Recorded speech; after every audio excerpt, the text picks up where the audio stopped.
بسم اللہ الرحمن الرحیم۔ السلام علیکم سامعین، میں بھی خیریت سے ہوں اور آپ کی خیریت بھی نیک مطلوب ہے۔ یہ جملہ بہت پہلے بولا جاتا تھا جب خط لکھ کے جاتے تھے، یاد ہے نا؟ تو چلیے ہم کہاں آ گئے ہیں، کاشانِ بصیرت یوٹیوب چینل پہ، اور جس کتاب کو ہم مل کر آج کل پڑھ رہے ہیں اس کا نام ہے امام علی علیہ السلام ولادت سے شہادت تک، جس کے مؤلف آیت اللہ سید محمد کاظم قزوینی ہیں۔ اور بڑے مزے کی بات میں آج آپ کو بتاؤں، یہ ہے پارٹ نمبر 20 اور ہم نے آدھی کتاب پڑھ لی۔ واہ واہ واہ واہ، سبحان اللہ، مزہ آیا نا یہ سن کر؟ بس آدھی پڑھ لی، اب آدھی رہ گئی ہے۔ دل تو چاہ رہا ہے کہ بس پڑھتے چلے جائیں، کتاب ختم ہی نہ ہو کبھی۔ مجھے لگتا ہے آپ کا بھی یہ دل چاہ رہا ہوگا، کیونکہ جو لوگ کتاب کو شوق سے سن رہے ہیں نا، ان کو اس کا پڑھنے کا، سننے کا بڑا مزہ آ رہا ہوگا۔ کیوں؟ اس لیے مجھے یقین ہے کیونکہ مجھے پڑھنے کا جو مزہ آ رہا ہے۔ چلیے آغاز کرتے ہیں پیج 289 سے، اور یہ ہے پارٹ نمبر 20، اور ہم اس کو پڑھ رہے ہیں کاشانِ بصیرت کے یوٹیوب چینل پہ۔ اور اب ہم پیج 289 پر جو ہیڈنگ ہے وہ میں آپ کو بتا دوں۔ ہیڈنگ ہے حیدر کا در کھلا رہا اور باقی بند کر دیے گئے۔ اس کی ہیڈنگ ہی اتنی پیاری ہے، یہ دوبارہ پڑھتی ہوں، بس میرا دل آپ درود پڑھتے رہیے ساتھ ساتھ کہ حیدر کا در کھلا رہا اور باقی بند کر دیے گئے۔ واہ واہ واہ واہ، سبحان اللہ، اللہم صلی علی محمد وآل محمد۔ دیکھیے لکھا ہے بہار الانوار کی جلد نہم 9 میں امیر المومنین علی علیہ السلام سے منقول ہے کہ جب رسول خدا صلی اللہ علیہ وآلہ وسلم نے مدینے میں مسجد بنائی اور اس کے دروازے کھولے تو مہاجرین و انصار نے بھی اپنے اپنے دروازے مسجد میں کھول دیے۔ تو خدا نے چاہا کہ لوگوں کے سامنے اپنے حبیب اور ان کی اہل بیت علیہ السلام کی شان کو واضح کرے۔ اس کے لیے حضرت جبرائیل علیہ السلام خدا کی طرف سے رسول اکرم صلی اللہ علیہ وآلہ وسلم کے پاس پیغام لے کر نازل ہوئے کہ آپ علیہ السلام لوگوں سے کہہ دیں کہ ان کے جو دروازے مسجد میں کھلتے ہیں وہ ان سب دروازوں کو بند کر دیں، ورنہ ان پر عذاب نازل کیا جائے گا۔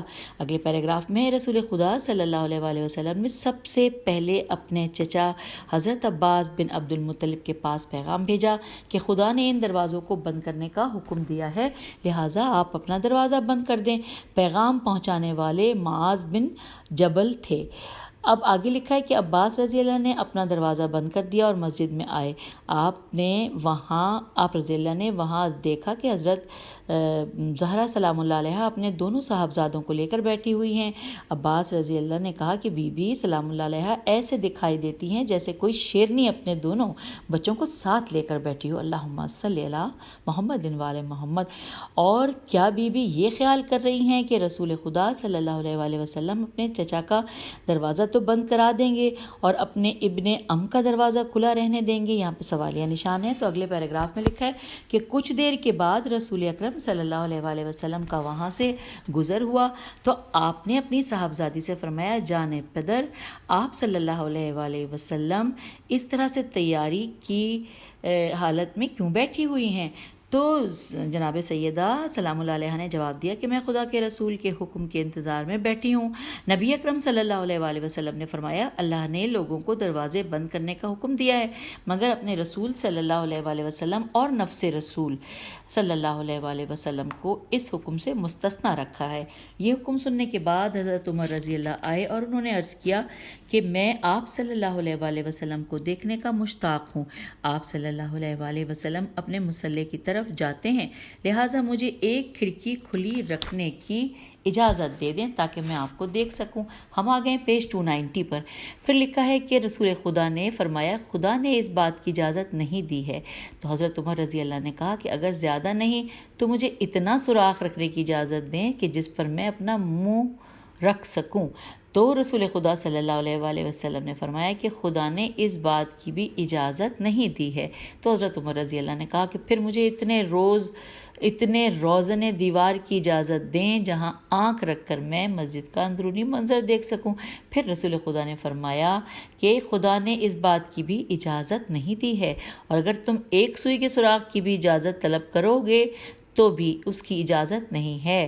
اس ذات کی قسم جس کی قبضہ قدرت میں میری جان ہے، میں نے نہ تو تمہیں مسجد سے نکالا اور نہ انہیں مسجد میں رہنے دیا ہے، اس کی بجائے خدا نے تمہیں نکالا ہے اور انہیں مسجد میں داخل کیا ہے۔ پھر آپ صلی اللہ علیہ وآلہ وسلم نے فرمایا کہ جو شخص خدا اور روز آخرت پر ایمان رکھتا ہے تو اسے چاہیے کہ وہ اس مسجد میں حالت جنابت میں رات بسر نہ کرے۔ البتہ محمد صلی اللہ علیہ وآلہ وسلم، علی علیہ السلام، فاطمہ سلام اللہ علیہا، حسن اور حسین علیہ السلام اور ان کے پاکیزہ اولاد اس حکم سے مستثنیٰ ہیں۔ اب ہیڈنگ ہے حدیث سد الابواب بالفاظ دیگر۔ اچھا جی، آئیے پڑھتے۔ لکھا ہے حذیفہ بن اسید الف سین یہ دال اسید غفاری کا بیان ہے کہ جب اصحاب رسول صلی اللہ علیہ وآلہ وسلم مدینہ آئے تو ان کے پاس رہائش کے لیے امکانات موجود نہ تھے، اس لیے وہ مسجد میں سوتے تھے۔ نبی اکرم صلی اللہ علیہ وآلہ وسلم نے فرمایا کہ تم مسجد میں رات بسر نہ کیا کرو کیونکہ تمہیں احتلام بھی ہوتا ہے۔ اس حکم کے بعد دونوں نے مسجد کے ارد گرد دونوں نے مسجد کے گردا گرد تعمیر کیے۔ یہ کیا بات ہوئی، دوبارہ پڑھتی ہوں۔ اچھا، اس حکم کے بعد لوگوں نے مسجد کے گرد تعمیر کیے اور ان کے دروازے مسجد میں رکھے۔ رسول خدا نے دروازے بند کرنے کے لیے معاذ بن جبل کو بھیجا۔ اس نے سب سے پہلے حضرت ابوبکر رضی اللہ کو یہ پیغام دیا کہ رسول خدا حکم دیتے ہیں کہ تم مسجد سے نکل جاؤ اور اپنا دروازہ بند کر دو۔ پیج 291۔ حضرت ابوبکر رضی اللہ نے کہا کہ حکم سر آنکھوں پر۔ چنانچہ حضرت ابوبکر رضی اللہ نے مسجد کو خیر بات کہا اور اپنا دروازہ بند کر دیا۔ پھر قاصد نے یہی پیغام حضرت عمر رضی اللہ کو پہنچایا۔ انہوں نے بھی سماوتات کا کہا اور البتہ یہ کہا کہ میں چاہتا ہوں کہ مجھے ایک کھڑکی کی اجازت مل جائے۔ اب لکھا ہے معاذ نے ان کا یہ پیغام رسول خدا صلی اللہ علیہ وآلہ وسلم کو پہنچایا مگر رسول خدا نے اجازت نہ دی۔ پھر معاذ نے یہی پیغام حضرت عثمان رضی اللہ تک پہنچایا۔ ان کے پاس ان کی بیوی رقیہ بھی موجود تھی۔ انہوں نے بھی حکم پیغمبر صلی اللہ علیہ وآلہ وسلم کی اطاعت کی اور مسجد کو چھوڑ دیا اور اپنا دروازہ بند کر دیا۔ اس کے بعد معاذ بن جبل نے یہی پیغام حضرت حمزہ کو پہنچایا۔ انہوں نے کہا کہ خدا اور رسول صلی اللہ علیہ وآلہ وسلم کا فرمان سر آنکھوں پر۔ اس اثنا میں حضرت علی تذبذب میں مبتلا رہے اور انہیں علم نہ تھا کہ ان کا دروازہ کھلا رہنے دیا جائے گا یا نہیں۔ رسول خدا صلی اللہ علیہ وآلہ وسلم نے حضرت علی علیہ السلام کے لیے اپنے گھروں کے درمیان ایک گھر بنوایا تھا۔ آپ صلی اللہ علیہ وآلہ وسلم نے حضرت علی علیہ السلام سے فرمایا کہ تم طاہر و مطہر ہو، اس گھر میں رہو۔ حضرت حمزہ کو اطلاع ملی کہ حضرت علی علیہ السلام کا دروازہ کھلا رہنے دیا گیا ہے۔ وہ رسول خدا کی خدمت میں حاضر ہوئے اور عرض کیا، یا رسول اللہ، آپ صلی اللہ علیہ وآلہ وسلم نے ہمیں تو مسجد سے نکال دیا ہے لیکن بن عبد المطلب کے لڑکوں کو ٹھہرا لیا ہے۔ تو نبی کریم صلی اللہ علیہ وآلہ وسلم نے فرمایا کہ اگر معاملہ میرے ہاتھ میں ہوتا تو میں تمہیں کبھی نہ نکالتا۔ یہ منزلت اسے خدا نے بخشی ہے اور خدا اور اس کے رسول کی طرف سے آپ کا انجام بھلائی پر ہوگا۔ اگلے پیراگراف میں ہے کہ نبی اکرم صلی اللہ علیہ وآلہ وسلم کی اس بشارت کا انہیں یہ ثمر ملا کہ انہیں جنگ احد میں شہادت کا تاج عطا ہوا اور وہ اس جنگ کے سید الشہداء قرار پائے۔ بہت سے لوگوں کو حضرت علی علیہ السلام کی رہائش ناگوار محسوس ہوئی اور اس کے لیے آپس میں چہمگوئیاں کرنے لگے۔ نبی اکرم صلی اللہ علیہ وآلہ وسلم کی اس بشارت کا انہیں یہ ثمر ملا کہ انہیں جنگ احد میں شہادت تاج اور ہم نے یہ پڑھ لیا تھا دوبارہ سے، چہمگوئیاں کرنے لگے۔ نبی اکرم صلی اللہ علیہ وآلہ وسلم کو لوگوں کے اعتراضات کا علم ہوا تو آپ صلی اللہ علیہ وآلہ وسلم نے مسجد میں خطبہ دیا۔ ہم آ گئے پیج 292 پر اور اب ہم خطبہ پڑھنے جا رہے ہیں۔ لکھا ہے انورٹڈ کاما میں کہ کچھ لوگوں کو اس بات کا شکوہ ہے کہ میں نے انہیں مسجد سے نکالا ہے اور علی علیہ السلام کو مسجد میں ٹھہرایا ہے۔ تو خدا کی قسم، میں نے انہیں نہیں نکالا اور علی علیہ السلام کو مسجد میں نہیں ٹھہرایا، خدا نے ہی ایسا کیا ہے۔ اللہ تعالیٰ نے حضرت موسیٰ و ہارون کو وحی فرمائی تھی۔ یہ سورہ یونس کی آیت نمبر 87 ہے، انورٹڈ کاما، کہ ہم نے موسیٰ اور ان کے بھائی کی طرف وحی بھیجی کہ مصر میں اپنی قوم کے لیے مکانات مہیا کرو اور اپنے مکانوں کو قبلہ بناؤ اور نماز قائم کرو اور مومنوں کو بشارت دو، انورٹڈ کاما کلوز۔ آگے لکھا ہے اللہ تعالیٰ نے حضرت موسیٰ علیہ السلام کو حکم دیا کہ مسجد میں خود ان کے اور ان کے بھائی ہارون اور ان کی اولاد کے علاوہ کوئی رہائش اختیار نہ کرے اور نہ ہی اس میں کوئی حقوق بشریت ادا کرے۔ لوگوں آگاہ رہو، علی علیہ السلام کو مجھ سے وہی مقام حاصل ہے جو کہ ہارون علیہ السلام کو موسیٰ سے حاصل تھا۔ وہ میرا بھائی ہے۔ میری اس مسجد میں کسی کے لیے بیویوں سے زناف کرنے کی اجازت نہیں ہے، البتہ علی علیہ السلام اور اس کی اولاد اس حکم سے مستثنیٰ ہے۔ تم میں سے جسے یہ بات پسند ہو تو وہ یہاں رہے اور جسے ناگوار گزرے تو ادھر چلا جائے۔ یہ کہہ کر آپ علیہ السلام نے شام کی طرف اشارہ کیا۔ اچھا جی، یہ ہو گیا، ہم نے پڑھ لیا۔ اچھا، اب آگے لکھا ہے حضرت علی علیہ السلام میں متضاد صفات پائی جاتی تھیں، یہ ہیڈنگ ہے، آئیے پڑھتے ہیں۔ لکھا ہے ابن ابی الحدید نے ایک جامع گفتگو میں آپ کے کچھ فضائل کی طرف اشارہ کیا ہے۔ انہوں نے کہا کہ امیر المومنین علیہ السلام میں متضاد صفات پائی جاتی تھیں، مثلاً جو شخص جنگ کا پانسا پلٹنے والا ہو تو وہ شخص سنگ دل، صفاک اور جابر قسم کا انسان ہوتا ہے۔ ہم آگے پیج 293 پہ لکھا ہے، اور جو شخص دنیا سے لا تعلق ہو اور لوگوں کو واعظ و نصیحت کرتا ہو اور انہیں موت یاد دلا کر برائیوں سے منع کرتا ہو تو ایسا شخص نرم مزاج اور رقیق القلب ہوتا ہے۔ یہ دونوں صفات ایک دوسرے کی متضاد ہیں، لیکن یہ عجیب بات ہے کہ حضرت علی علیہ السلام میں یہ دونوں اوصاف بدرجہ اتم موجود تھے۔ وہ افراد جو جنگی سرما ہوتے ہیں اور دشمنوں کے خون کی ندیاں بہاتے ہیں تو ان میں وحشی اور درندوں کی سی اوصاف پائی جاتی ہیں۔ اس کے برعکس تارک الدنیا اور زاہد مزاج افراد نرم مزاج ہوتے ہیں اور ان کے چہرے ہر وقت نفرت و وحشت کے آئینہ دار ہوتے ہیں۔ حضرت علی علیہ السلام سب سے بڑے بہادر تھے اور آپ علیہ السلام جنگ میں خون کی ندیاں بہاتے تھے، مگر اس کے باوجود آپ علیہ السلام پوری دنیا سے بڑے زاہد تھے اور دنیاوی زینتوں سے دور رہتے تھے، اور آپ علیہ السلام سب سے بڑے خلیق مبلغ تھے، اور آپ علیہ السلام سے بڑا عابد و زاہد آج تک چشم فلک نے نہیں دیکھا۔ اس کے باوجود آپ علیہ السلام لطیف اخلاق کے مالک تھے۔ آپ کا چہرہ 14ویں کی شب کی مانند دمکتا ہوا دکھائی دیتا تھا۔ اللہم صلی علی محمد وآل محمد۔ آپ علیہ السلام میں وہ سختی اور گھٹن نہیں تھی جو کہ خشک زاہدوں کا خاصہ ہے۔ آپ علیہ السلام ہنسمکھ انسان تھے۔ آپ علیہ السلام کے دشمنوں نے آپ علیہ السلام کے متعلق یہ مشہور کر رکھا تھا کہ آپ علیہ السلام ضرورت سے زیادہ خوش مزاج ہیں اور آپ علیہ السلام میں حصے مزاح پائی جاتی ہے۔ Inverted comma close. دنیا میں ہمارا مشاہدہ ہے کہ جو شخص اقتدار پر فائز ہو اور سردار ہو تو اس میں تکبر و رعونت آ جاتی ہے، اور جب کوئی شخص اعلیٰ نسب بھی رکھتا ہو تو پھر اس کے تکبر میں کئی گنا اضافہ ہو جاتا ہے۔ امیر المومنین علی علیہ السلام کی ولادت ہی عظمت و شرف کے گھر میں ہوئی تھی۔ آپ علیہ السلام کا ہر دوست و دشمن مانتا ہے کہ رسول اکرم صلی اللہ علیہ وآلہ وسلم کے بعد آپ علیہ السلام سے بڑھ کر کسی کو نسب کا افتخار نہیں ملا۔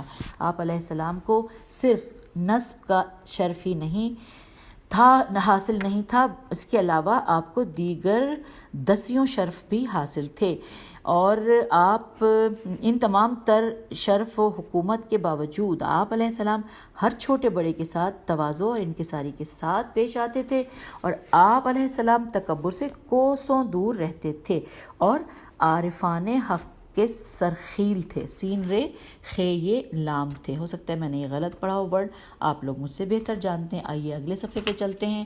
صفحہ نمبر 294 لکھا ہے، آپ علیہ السلام کی زندگی کا ہر لمحہ منقبت سے بھرپور تھا، خواہ وہ خلافت کا دور ہو یا اس سے پہلے کا زمانہ ہو۔ حکومت پا کر اس میں کوئی تبدیلی واقع نہیں ہوئی تھی، اور اقتدار حکومت سے آپ کے اخلاق میں کوئی فرق پیدا نہیں ہوا تھا۔ ریاست پا کر آپ علیہ السلام میں فرق کیوں کرا تھا؟ آپ علیہ السلام تو روز اول سے ہی رئیس تھے۔ خلافت نے آپ کے شرف میں اضافہ نہیں کیا تھا، اور نہ ہی وہ آپ علیہ السلام کے لیے باعث زینت تھی۔ شیخ ابو الفرج عبد الرحمن بن علی الجوزی نے اپنی تاریخ میں لکھا ہے، واضح رہے کہ ان کی تاریخ کا نام منتظم ہے۔ منتظم کا ورڈ انورٹڈ کاما میں لکھا ہوا ہے۔ لکھا شیخ لکھتے ہیں کہ ایک مرتبہ امام احمد بن حنبل نے کی محفل میں حضرت ابو بکر رضی اللہ اور حضرت علی علیہ السلام کی خلافت کا تذکرہ ہوا۔ وہاں پر موجود افراد نے اس پر طویل گفتگو کی۔ امام احمد بن حنبل خاموشی سے سب کچھ سنتے رہے۔ پھر انہوں نے حاضرین کی طرف سر اٹھا کر دیکھا اور کہا انورٹڈ کاما تم لوگوں نے بڑی باتیں کی، یاد رکھو خلافت نے علی علیہ السلام کو زینت نہیں دی بلکہ علی علیہ السلام نے خلافت کو زینت دی تھی۔ امام احمد کی گفتگو سے یہ نتیجہ برآمد ہوتا ہے کہ علی علیہ السلام کے علاوہ باقی جتنے بھی خلفاء آئے ہیں ان میں کچھ نہ کچھ کمی تھی جس کی تلافی خلافت سے ہوئی تھی، اور خلافت میں جو کوئی کمی تھی اس کی تلافی علی کے ذریعے سے ہوئی تھی، علی علیہ السلام کے ذریعے سے ہوئی تھی۔ یاد رکھیں وہ لوگ جو بڑے دلیر ہوتے ہیں وہ رحم و درگزر سے بہت دور ہوتے ہیں، کیونکہ ان میں قوت غضبیہ بڑی شدید ہوتی ہے، جبکہ امیر المومنین علیہ السلام اس لحاظ سے متضاد صفات کے مالک تھے۔ جب آپ علیہ السلام رزم آرا ہوتے تو بہادروں کے سر کاٹ کر گراتے تھے۔ جہاں چشم تاریخ نے آپ علیہ السلام سے بڑا دلیر نہیں دیکھا، وہاں آپ علیہ السلام سے بڑا رحم دل اور صاف کرنے والا شخص بھی نہیں دیکھا۔ اس گفتگو کی صداقت کا ملاحظہ کرنا ہو تو دیکھیں کہ آپ علیہ السلام نے جنگ جمل فتح کرنے کے بعد لوگوں سے کس طرح کا سلوک کیا تھا۔ اور یہاں پر یہ چیپٹر مکمل ختم ہو گیا۔ اگلا چیپٹر ہم 295 پہ پڑھنے جا رہے ہیں۔ اچھا میں نام تھوڑی دیر میں بتاؤں گی، ذرا دیر آپ سوچئے کیا ہے، کیونکہ یہ جو ذکر ہے اب نئے چیپٹر میں وہ ذکر ہے کہ جو ہم بہت خوشی سے مناتے ہیں، اور یہ چلیں اتنا ہنٹ دے دیتی ہوں کہ یہ کسی عید کا ذکر ہے۔ ایک تو ہم عید الفطر مناتے ہیں، عید الاضحیٰ مناتے ہیں، اور ایک اور عید ہے، اس کے علاوہ 2 عیدیں مناتے ہیں، لیکن اس میں سے ایک جو عید ہے نا اس میں تو ہم اس کو بہت اہتمام کرتے ہیں۔ چلیے آپ کا وقت ضائع نہیں کرتی ہوں، آپ لوگ بوجھ گئے ہوں گے، علی علیہ السلام اور عید غدیر۔ یہاں پر لکھا ہے علی علیہ السلام اور غدیر، یہ ہیڈنگ ہے۔ آئیے مل کر پڑھتے ہیں۔ اللہ تعالیٰ نے قرآن مجید میں ارشاد فرمایا، سورہ مائدہ آیت نمبر 67 انورٹڈ کاما، اے رسول صلی اللہ علیہ وآلہ وسلم جو کچھ آپ صلی اللہ علیہ وآلہ وسلم کے رب کی طرف سے آپ پر نازل کیا گیا ہے اسے پہنچا دیجئے، اور اگر آپ صلی اللہ علیہ وآلہ وسلم نے ایسا نہ کیا تو گویا آپ نے اللہ کا پیغام ہی نہیں پہنچایا، اور اللہ آپ صلی اللہ علیہ وآلہ وسلم کو لوگوں کے شر سے محفوظ رکھے گا۔ بے شک اللہ کافروں کو ہدایت نہیں کرتا۔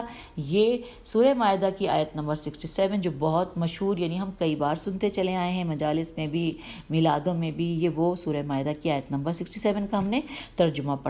اب آئیے پڑھتے ہیں کہ اس کتاب کے جو رائٹر ہیں وہ کیا کہہ رہے ہیں کہ ہماری آج کی گفتگو کا عنوان واقع غدیر ہے، اور یہ عالم اسلام کا وہ واقعہ ہے جس کی وجہ سے خدا نے اپنے دین کو کامل کیا اور اہل اسلام پر اپنی نعمت کو تمام کیا۔ غدیر وہ عظیم دن ہے جب حضرت علی علیہ السلام کی خلافت عظمیٰ اور امامت کبریٰ کے لیے تاج پوشی کی گئی تھی۔ یاد رکھیں یہ عالم اسلام کی اہم ترین بحث ہے، اور یہیں سے ہی اسلامی مذاہب ایک دوسرے سے جدا ہوتے ہیں۔ ہم یہ کہنے میں حق بجانب ہیں کہ اس عنوان پر بالخصوص امامت و خلافت کے عنوان پر بالعموم جتنی بھی کتابیں لکھی گئی ہیں وہ اتنی زیادہ ہیں کہ ان کا شمار کرنا ناممکن ہے، اور ان کتابوں میں ہر طرح کی کتابیں شامل ہیں۔ کچھ کتابیں اثبات میں لکھی گئی ہیں اور کچھ تردید میں لکھی گئی ہیں، اور کچھ مناظرے اور مناقشے کے انداز میں لکھی گئی ہیں۔ 14 صدیوں میں اس واقعے اور اس کے متعلقات کے لیے عالم اسلام میں خون کے دریا بہائے گئے ہیں، اور انتہائی دردناک اور افسوسناک واقعات کے پس منظر میں اسی واقعے کی اثبات یا تردید شامل ہے۔ ہم آگے پیج 296 پہ لکھا ہے، آگے پڑھتے ہیں، لکھا ہے ہماری نظر میں امامت نبوت کی تالی ہے، اور یہ وظیفہ الہی ہے اور خدائی منصب ہے۔ اس میں کسی کو چناؤ یا مسرت کرنے کا کوئی حق حاصل ہی نہیں ہے، جیسا کہ فرمان خداوندی ہے۔ سورہ احزاب آیت نمبر 36 ترجمہ کے اور کسی مومن اور مومنہ کو یہ حق نہیں پہنچتا کہ جب اللہ اور اس کا رسول کسی معاملے میں فیصلہ کریں تو انہیں اپنے معاملے کا اختیار حاصل رہے۔ Inverted comma close.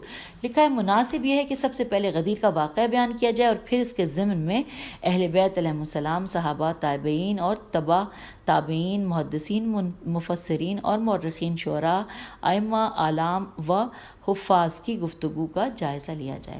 لکھا ہے اگلے پیراگراف میں کہ یہ بات انتہائی تعجب خیز ہے کہ کچھ نصرانیوں نے بھی اس واقعے کو نظم و نثر میں بیان کیا ہے، ہم اپنی گفتگو میں اس طرف بھی مختصر سا اشارہ کریں گے۔ اس سلسلے کا سب سے تعجب خیز پہلو یہ ہے کہ کچھ علماء کرام نے حدیث غدیر کے رجال اسناد اور متن کے متعلق لکھا ہے کہ اس حدیث کے رجال اور متن میں کوئی شک نہیں ہے، لیکن اس کے بعد انہوں نے ناانصافی کرتے ہوئے یہ لکھا ہے انورٹڈ کاما میں کہ علی علیہ السلام افضل تھے، لیکن علی علیہ السلام کا غیر زیادہ باصلاحیت تھا، انورٹڈ کاما کلوز ہو گیا۔ لکھا ہے سبحان اللہ، اس سے بڑھ کر انصاف کا خون کیا جا سکتا ہے، اور یہ وہ عجیب جملہ ہے جو کہ پسر مردہ ماں کو بھی ہنسانے کے لیے کافی ہے، کیونکہ اس جملے کا معنی یہ ہے کہ خدا اور رسول علیہ السلام کو گویا یہ علم ہی نہیں تھا کہ زیادہ صلاحیت رکھنے والا کون ہے، یا پھر اس جملے کا مفہوم یہ بھی ہے کہ خدا اور رسول باصلاحیت فرد کو جانتے ہیں، لیکن اس کے باوجود انہوں نے غیر صلاحیت فرد کو مقدم رکھا، اور ایسے باطل سے ہم خدا کی پناہ چاہتے ہیں۔ یہ پیراگراف مکمل ہوا۔ ہم آگے چلتے ہیں، پیج ابھی وہی ہے۔ لکھا ہے کہ بہتر ہوگا کہ پہلے مختصر الفاظ میں واقعے کو بیان کیا جائے، اور اس کے بعد پھر دیکھیں گے کہ یہ گفتگو کہاں پر جا کر اختتام پذیر ہوتی ہے۔ اور اب ہم آگے ہیں پیج 297 پہ۔ لکھا ہے اس سلسلے میں محدثین اور مفسرین کے بیانات میں اختصار و تفصیل کا فرق ضرور ہے، لیکن واقعہ ایک ہی ہے۔ صورت واقعہ یہ ہے کہ جب حبیب خدا صلی اللہ علیہ وآلہ وسلم نے مناسک حج مکمل کر لیے اور آپ صلی اللہ علیہ وآلہ وسلم مکے سے مدینہ کی طرف روانہ ہوئے، تو آپ کے ساتھ لوگوں کی ایک بڑی جماعت تھی، اور آپ صلی اللہ علیہ وآلہ وسلم سفر کرتے ہوئے میقات حجفہ کے قریب مقام غدیر خم پر پہنچے۔ غدیر ایک چوراہا تھا، اور یہاں سے ہی مدینہ، عراق، یمن اور مصر کے راستے جدا ہوتے تھے۔ جس دن حضرت صلی اللہ علیہ وآلہ وسلم مقام غدیر پر پہنچے تو وہ 18 ذی الحجہ اور جمعرات کا دن تھا۔ جب آپ صلی اللہ علیہ وآلہ وسلم غدیر خم پر پہنچے تو جبرائیل امین علیہ السلام آپ صلی اللہ علیہ وآلہ وسلم پر یا ایھا الرسول بلغ کی آیت لے کر نازل ہوئے، اور حضرت صلی اللہ علیہ وآلہ وسلم کو یہ پیغام پہنچایا کہ علی علیہ السلام کو لوگوں پر حجت قرار دیں اور ان کی ولایت کا اعلان کریں، اور ہر شخص پر ان کی اطاعت کے واجب ہونے کو واضح کریں۔ تو اس وقت کچھ حجاج کرام آگے بڑھ کر حجفہ تک پہنچ چکے تھے۔ حضرت صلی اللہ علیہ وآلہ وسلم نے حکم دیا کہ جو آگے جا چکے ہیں انہیں واپس بلایا جائے، اور جو پیچھے ہیں ان کا انتظار کیا جائے۔ وہاں پر ببول کے 5 درخت تھے۔ آپ نے حکم دیا کہ ان کے نیچے کوئی نہ بیٹھے۔ جب لوگ جمع ہو گئے تو وہاں جھاڑو دیا گیا، پھر نماز ظہر کی اذان دی گئی۔ رسول خدا نے ان درختوں کے سائے میں نماز پڑھی۔ اس دن شدید گرمی تھی، اور حالت یہ تھی کہ کچھ لوگوں نے گرمی سے بچنے کے لیے اپنی چادر کا کچھ حصہ سر پر رکھا کیا ہوا تھا، اور کچھ حصہ قدموں کے نیچے ڈالا ہوا تھا۔ رسول خدا کے لیے ایک کیکر کے درخت پر چادر ڈال دی گئی تھی تاکہ آپ صلی اللہ علیہ وسلم سائے میں رہیں۔ آپ نے پالانوں کا ممبر بنوایا اور بلند آواز سے یہ خطبہ ارشاد فرمایا۔ انورٹڈ کاما میں پڑھ رہی ہوں۔ لکھا ہے تمام حمد اللہ تعالیٰ کے لیے ہے، ہم اس سے مدد چاہتے ہیں اور اس پر ایمان رکھتے ہیں اور اس پر توکل کرتے ہیں، اور ہم اپنے نفوس کی برائیوں سے بچنے کے لیے خدا کی پناہ چاہتے ہیں، اور اپنے اعمال کی برائیوں سے بچنے کے لیے اسی سے درخواست کرتے ہیں۔ پیج 298۔ وہ جسے گمراہی میں چھوڑ دے اس کے لیے کوئی ہدایت کرنے والا نہیں، اور جسے وہ ہدایت کرے تو اسے کوئی گمراہ نہیں کر سکتا۔ میں گواہی دیتا ہوں کہ اللہ کے علاوہ کوئی معبود نہیں ہے، اور یہ کہ محمد صلی اللہ علیہ وآلہ وسلم اس کا عبد اور اس کے رسول ہیں۔ اما بعد، اے لوگو، مجھے لطیف و خبیر خدا نے خبر دی ہے کہ ہر آنے والا نبی علیہ السلام سابقہ نبی علیہ السلام کی آدھی عمر تک زندگی بسر کرتا ہے۔ بلاوے کا وقت قریب آن پہنچا ہے، میں اس پر لبیک کہوں گا۔ مجھ سے بھی پوچھا جائے گا اور تم سے بھی پوچھا جائے گا، بتاؤ تم کیا جواب دو گے۔ یہاں پر انورٹڈ کاما میں کلوز ہو گیا ہے۔ پھر لکھا ہے آگے کہ حاضرین نے کہا کہ ہم گواہی دیں گے کہ آپ صلی اللہ علیہ وآلہ وسلم نے ہم تک خدا کا پیغام پہنچایا اور آپ صلی اللہ علیہ وآلہ وسلم نے امت کی خیر خواہی کی اور پوری جد و جہد کی۔ اللہ تعالیٰ آپ صلی اللہ علیہ وآلہ وسلم کو جزائے خیر دے۔ پھر آپ صلی اللہ علیہ وآلہ وسلم نے فرمایا کہ کیا تم یہ گواہی نہیں دیتے کہ اللہ کے علاوہ کوئی معبود نہیں ہے اور محمد صلی اللہ علیہ وآلہ وسلم اس کا عبد اور اس کا رسول ہے، اور جنت حق ہے، دوزخ حق ہے، اور موت حق ہے، اور قیامت نے آنا ہے، اس میں کوئی شک نہیں ہے، اور اللہ اہل قبور کو دوبارہ اٹھائے گا۔ تو حاضرین نے کہا کہ جی ہاں ہم یہ گواہی دیتے ہیں۔ تو آپ صلی اللہ علیہ وآلہ وسلم نے فرمایا کہ خدایا گواہ رہنا۔ پھر آپ صلی اللہ علیہ وآلہ وسلم نے فرمایا کہ لوگوں کیا تم میری باتیں سن رہے ہو؟ سب نے کہا جی ہاں۔ آپ صلی اللہ علیہ وآلہ وسلم نے فرمایا کہ میں تم سے پہلے حوض پر پہنچوں گا اور تم میرے پاس حوض پر آؤ گے۔ میرے حوض کا عرض اتنا ہوگا جتنا کہ صنعاء اور صاد نون عین الف اور حمزہ اور بصرہ کا فاصلہ ہے۔ وہاں ستاروں کی تعداد کے برابر چاندی کے پیالے ہوں گے۔ دیکھنا میرے بعد تم ثقلین یعنی 2 گراں قدر سے کیا سلوک کرتے ہو۔ ایک شخص نے پکار کر کہا یا رسول اللہ ثقلین کیا ہے؟ تو آپ صلی اللہ علیہ وآلہ وسلم نے فرمایا کہ ثقل اکبر اللہ کی کتاب ہے، ثقل اکبر اللہ کی کتاب ہے اور اس کا ایک سرا خدا کے ہاتھ میں ہے اور دوسرا سرا تمہارے ہاتھوں میں ہے۔ پیج 299۔ اس سے تمسک رکھو اور گمراہی سے بچ جاؤ، اور ثقل اصغر میری اطرت ہے۔ لطیف و خبیر خدا نے مجھے یہ خبر دی ہے کہ یہ دونوں ایک دوسرے سے جدا نہ ہوں گے یہاں تک کہ میرے پاس حوض پر پہنچ جائیں۔ ان پر سبقت نہ کرنا ورنہ ہلاک ہو جاؤ گے، اور ان سے دور نہ ہونا ورنہ ہلاک ہو جاؤ گے۔ اس کے بعد رسول اکرم صلی اللہ علیہ وآلہ وسلم نے حضرت علی علیہ السلام کا ہاتھ پکڑا اور اپنے ہاتھ سے اسے اتنا بلند کیا کہ آپ صلی اللہ علیہ وآلہ وسلم کی بغلوں کی سفیدی دکھائی دینے لگی۔ سب لوگوں نے اس منظر کو دیکھا۔ پھر آپ صلی اللہ علیہ وآلہ وسلم نے فرمایا کہ کیا تم نہیں جانتے کہ میں مومنین کی جان و مال پر اب ان سے زیادہ حق تصرف رکھتا ہوں؟ سب نے کہا جی ہاں۔ پھر آپ صلی اللہ علیہ وآلہ وسلم نے فرمایا کہ من کنت مولا ہاں علی مولا، کہ جس کا میں مولا ہوں اس کا علی مولا ہے۔ آپ نے یہ جملہ 3 مرتبہ دہرایا۔ احمد بن حنبل کے بقول آپ نے اس جملے کو 4 مرتبہ دہرایا، اور اس کے بعد آپ نے فرمایا کہ خدایا تو اس سے دوستی کر جو علی سے دوستی کرے، اور تو اس سے دشمنی رکھ جو علی سے دشمنی رکھے، اور تو اس سے محبت کر جو علی سے محبت کرے، اور تو اس سے بغض رکھ جو علی علیہ السلام سے بغض رکھے، اور تو اس کی مدد کر جو علی کی مدد کرے، اور تو اسے بے یار و مددگار چھوڑ جو علی کو بے یار و مددگار چھوڑے، اور حق کو اس کے ساتھ پھیر جدھر علی علیہ السلام پھر جائے۔ جو یہاں موجود ہے وہ میرا یہ پیغام غائب تک پہنچا دے۔ انورٹڈ کاما کلوز ہو گیا یہاں پر۔ اب اگلے پیراگراف میں لکھا ہے کہ کچھ علماء اسلام نے غدیر کے مفصل خطبے کو بھی نقل کیا ہے، جیسا کہ طبرسی نے اسے احتجاج میں نقل کیا ہے، جبکہ زیادہ تر محدثین نے اسے تفصیل کے بغیر نقل کیا ہے۔ ہم آ گئے ہیں پیج نمبر 300 پر۔ ماشاءاللہ، الحمدللہ، شکر الحمدللہ۔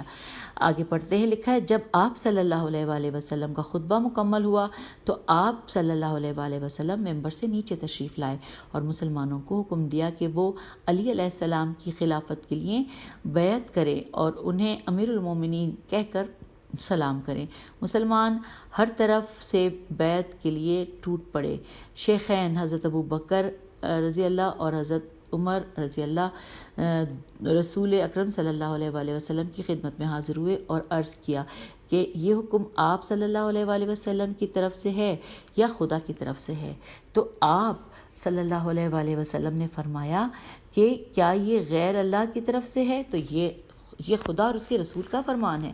یہ سن کر دونوں حضرات اٹھے اور بیعت کی۔ حضرت عمر رضی اللہ نے ان الفاظ سے سلام کیا کہ السلام علیکہ یا امیر المومنین، بخن لقد بہت مولا و مولا کل مومنین. اچھا امیر یعنی ترجمہ پڑھ لیتے ہیں کہ امیر المومنین آپ پر سلام ہو، آپ کو مبارک ہو، آپ میرے اور ہر مومن کے در میں اور ہر مومن اور مومنہ کے حاکم و موصلہ بن گئے ہیں. اچھا اب آگے لکھا ہے انورٹڈ کاما یہاں پہ کلوز ہو گیا، لکھا ہے کہ یہ واقعہ محدثین و مفکرین اور عصماء اور مورخین میں انتہائی مشہور ہے. جی یہ دوبارہ پڑھتی ہوں کہ یہاں سے تھوڑا سا پہلے پڑھ لیتے ہیں. امیر المومنین علیہ السلام آپ پر سلام، آپ کو مبارک ہو، آپ میرے اور ہر مومن اور مومنہ کے حاکم و مولا بن گئے ہیں. انورٹڈ کاما ختم ہوا. یہ واقعہ محدثین، مفسرین اور مورخین میں انتہائی مشہور ہے. روایت کے تواتر کی وجہ سے اسے اصحاح الاحادیث کا درجہ دیا جاتا ہے. ماشاءاللہ ہم نے یہ بہت اچھے ٹائم پر مکمل کر لیا، اور اب ہم یہاں پہ اجازت چاہیں گے کیونکہ اگلی ہیڈنگ ہے حدیث غدیر کے گواہ صحابہ کے نام. اب وہ ظاہر نام تو آپ کو پتہ نا کتنے زیادہ ہوتے ہیں، اس میں 103 نام ہیں، تو وہ ہم چلا اگلی آڈیو میں پڑھیں گے. اس آڈیو میں آپ سے اجازت چاہتی ہوں، اور اب ضرور بتائیے گا کامنٹس میں بھی کہ مزہ آیا نا یہ والا پارٹ پڑھ کے جب عید غدیر کا ذکر ہو رہا تھا. ویسے تو ہر پارٹ میں بہت میں انجوائے کر رہی ہوں. اچھا جی، خدا حافظ، فی امان اللہ.